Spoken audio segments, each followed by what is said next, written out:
Hi, I'm Josh, and I'm really glad you're here with me. My one gaming acquisition for January was a board game expansion, and this was Planet Unknown Supermoon. This is the game that got me back to Kickstarter after being away from that platform for 5 years due to increasing costs of shipping and currency conversion and all that stuff, but I really wanted the extra components that were in that expansion, so I broke my Kickstarter freeze in order to get that, and that finally arrived on the last day of January. So I'm going to talk about it from my games played in February because I did get it to the table. As far as games played go, I did get 5 board games played in the month of January, but I would say the bigger story for the month was my continued exploration of video games. I finished Subnautica Below Zero after 60 hours of gameplay, which is exactly half the time it took me to get through the original Subnautica. It took me 120 hours to get through that. As with the original game, I played this alongside my younger son Wyatt because he just really loved being my wingman and just kind of watching me and occasionally helping me play the game, and I loved it. At first I wasn't quite sure what to think of it because it is very much a similar game to Subnautica. There's a reason they didn't call it Subnautica 2. That's a game that's coming out in the near future that I'm really happy and excited to get to, but rather it is more like an expansion or kind of a DLC or a bit of a twist on the original Subnautica, because a lot of the stuff overlaps, but they also did add some really fun, interesting things in Below Zero. So the more I played the game, the more I really enjoyed it, to the point where I thought it was just as good as Subnautica, with the exception of the storyline. There were some major failings in the storyline where I believe I read something about they completely changed the storyline halfway through game development or something like that, and if that is the case, it definitely shows. It feels like there are completely hanging story threads still, even when you get through to the end of the game, that got me going, asking questions like, well, what about this person, and how did that all actually happen? There was, so for me anyway, so many unanswered questions that the storyline part was very disappointing. The ending was kind of cool. My son Wyatt enjoyed the ending of this game much more than the ending of Subnautica, which was more of a bittersweet type of ending, whereas I thought the Subnautica ending was way cooler than the Below Zero ending. But all in all, I rated Below Zero 8.5 out of 10 in comparison to the original Subnautica, which I rated 9 out of 10, and that small drop in the rating is partly due to the fact that it is an overall smaller game, but mainly due to the disappointing storyline of the game. The other game that was more of a learning experience, I would say, when I talked about my games played in December, I talked about how I've been discovering more about video games and how they relate to my own personal tastes. And at that point, I said that I felt like I had wasted money by purchasing a whole bunch of really cheap Steam games when they went on sale, instead of taking all those purchases and putting them into one big best of genre style game. So I ended up in December purchasing Baldur's Gate 3 because I had heard that it was the best of the best in terms of the computer RPG genre. Now, I did start playing it, and I will say that Baldur's Gate 3 is very much based on Dungeons & Dragons. It is D&D in video game format, and I do have a fair bit of experience with D&D. I did get into it quite late in life, only a few years back, maybe 3 or 4 years ago, and I have played it off and on over those past few years. I've even dabbled a little bit in the DMing role as well, so I had a pretty good familiarity with D&D, but as soon as I started playing Baldur's Gate 3, I realized I was in way over my head. A lot of that had to do with translating it into video game format and the user interface and all that. So I watched a couple hours worth of videos on YouTube of tips for beginners with this game, and the type of videos that are things I wish I knew before starting Baldur's Gate 3 and that sort of thing. And after watching all those, I came back to Baldur's Gate 3 and started playing it again, but I ran into more issues. And so what I've learned here is that I was sort of wrong with my assessment of what I thought I had learned in December. Now, part of it is related to the whole cheaper, older games, which I'm going to get to in my February video, but the main thing is I realized that this isn't the genre I was looking for. I thought I wanted an RPG game because I really wanted a video game that had a really good story, and especially a story that I could interact with, and the decisions I made throughout the game impacted the game itself and the way the story went. And I just, in general, wanted a game where I could have conversations with characters and choose different dialogue options that would also guide the story. And I wanted just a good narrative where I had a lot of effect on what happened. Now, that obviously is a good description of RPGs in general, but the problem I ran into with Baldur's Gate 3 is, for one thing, the information overload is just wild. Like, you have your main character, and at any given point, you can always be walking around with 3 other characters. So you're controlling essentially 4 characters at a time. Each of those 4 characters has very, very detailed stats about their strengths and weaknesses and abilities and specialties and pros and cons. And they all have these fairly extensive inventories of items and weapons that interact with their stats and abilities in different ways. So you're micromanaging 4 characters on a very, very detailed level. Not only that, but you can actually acquire more friends and more characters who just hang out at your camp, and every time you want to go out on a new quest or mission or whatever, you can go back to camp and choose the 3 characters you take with you. So you're not just keeping track of those 4 characters, but there are more characters beyond that who all have their own stats and strengths and weaknesses and weapons and items and all that stuff that you gotta track. In addition to that, each character's inventory is huge. Like, as you're playing through the game, you're constantly picking up items, you're picking up plants, flowers, herbs, weapons, gear. You're just constantly piling up all these things into your inventory. You're eventually becoming encumbered, weighing yourself down, so you got to distribute your items amongst all your characters.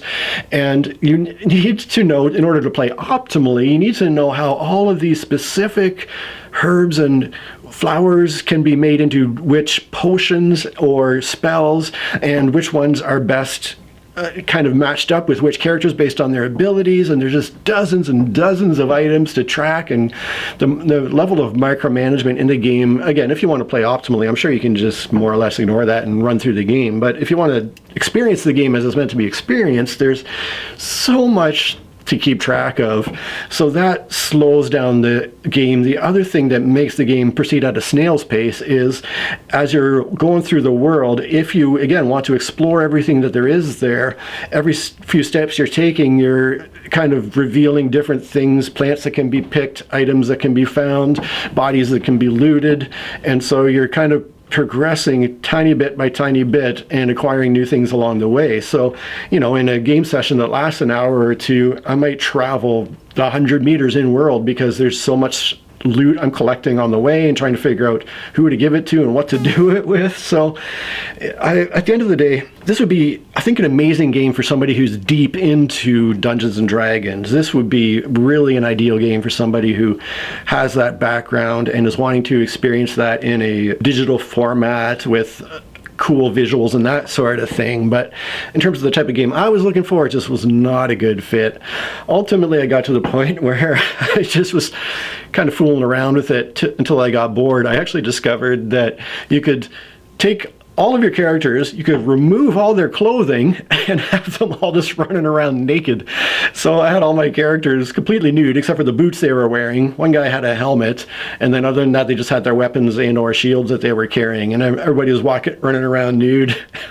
And I just thought it was so hilarious when I would meet up other characters and I would get into conversations, and in my head canon, these characters are totally not addressing the fact that they're talking to 4 totally nude strangers, and they're just kind of awkwardly trying to avoid that subject.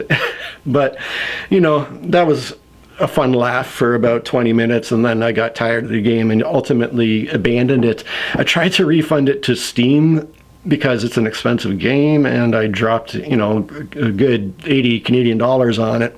But unfortunately, by then I had played a few hours of the game. Whatever the amount of playtime I had was exceeded the amount they would allow for returning the game for a refund. So that was kind of unfortunate. But I did learn something in the process. And what I learned was I'm looking more for an adventure game with light RPG elements. A game where I can move and travel in the world without having to stop and examine things every few steps, where I have perhaps a small inventory to manage, but not an overwhelming a number of things, only a single character to deal with, and something where I can just kind of run around, explore, have fun, and deal with a little bit of progression and interesting story elements. And I did find that game. I am very pleased with what I came up with. I'm going to talk about that for the games played in February. And as always, the fact that I even have a budget to purchase games with is thanks to my Patreon supporters. So a big thank you to Mojo Dim, Charles M, Saver Girl, Joanna, Abe, and especially Asmanda's Perfect. Your support means the world to me. It makes my life more fun, so thank you. So let's get into the board games played, going in order of my lowest rated game to my highest rated game of the month. And I played a game of Raptor because my younger son Wyatt requested it. This is one of his all-time favorite games. I think it's amongst his top 2 favorite of all time, in fact, alongside Arcadia Quest. But as usual, Wyatt played the dinos. We played with a little bit of a balancing rule to give the dinos a bit of a better chance of winning in terms of giving some extra movements to the baby dinos. And Wyatt pulled off a narrow victory, but the funny thing is he's the type of player who, even if a move can end the game, he likes to prolong it a little bit in order to get the type of win that he's hoping to get. So he'll play it out a little bit more just to play around and have a bit of fun with it, which is kind of cool. I rate Raptor a 7 out of 10. Paul, when I've played it before with him, gave it a 6 out of 10. Wyatt, on my records here, gives it an 8.5 out of 10, but I think that's actually more of a 10 out of 10 for him at this point. I think that rating's gone up for him.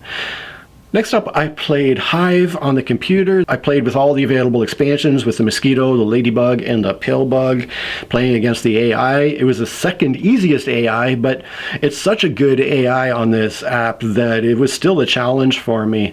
And one thing I've discovered the more I've played Hive is that the player to act second in the game is at a significant disadvantage. This is a game where I think even more than chess, the first player has an advantage.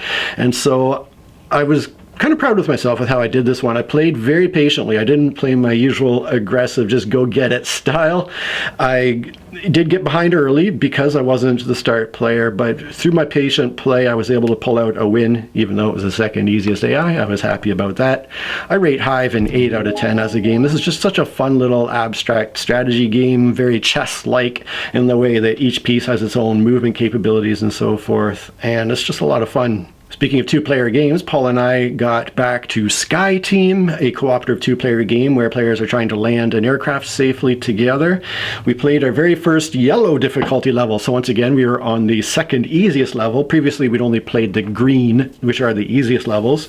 Unfortunately we did miss something on the first time we played the yellow, and we made it slightly easier for ourselves than we should have, and as a result we ended up with a relatively easy victory. But we did replay it properly on the yellow level and did find ourselves more challenged by the game. However, we did pull off a successful victory, our first real victory on the yellow level. I rate Sky Team 9 out of 10. Paul actually increased his rating from a 9 to a perfect 10 out of 10. So this is a game that's really been a big hit for Paul, which is great because I love the game too. In the past, Evan has rated Sky Team an 8.5, and my nephew Charlie has given it an 8 out of 10. Next, I was excited to get back to a game called K2, and we played one of the Broad Peak expansion scenarios. So we played the side of the board on Broad Peak that was the short, fast ascent with the snow caves that is kind of a faster version of the game. And I got off to a good start. Both my climbers were ahead, high up on the mountain, but in the final turn of the game, Paul sent his one climber that was lagging behind sprinting up the mountain and was able to claim a victory by a single victory point. So he pulled off the last turn win in that game. I just love the game. It's very simple to learn, very thematic, and just one of the more tense games I own, where every decision is so agonizing because you're in mortal danger at all times with your poor little climbers on the mountain there. And then my number one game of the month, once again, Paul and I got back to another cooperative game, probably our favorite cooperative game, Spirit Island, playing as usual with the Branching Claw and the Jagged Earth expansions. This time both of us played with high difficulty spirits, which I was proud of Paul for taking on that challenge. I played a spirit called Shroud of Silent Mist, and Paul played one called Serpent Slumbering Beneath the Island. Now, it turns out that these two spirits synergize together just perfectly with the abilities they have. And as a result, even though they're both high difficulty spirits, we actually pulled off quite an easy victory.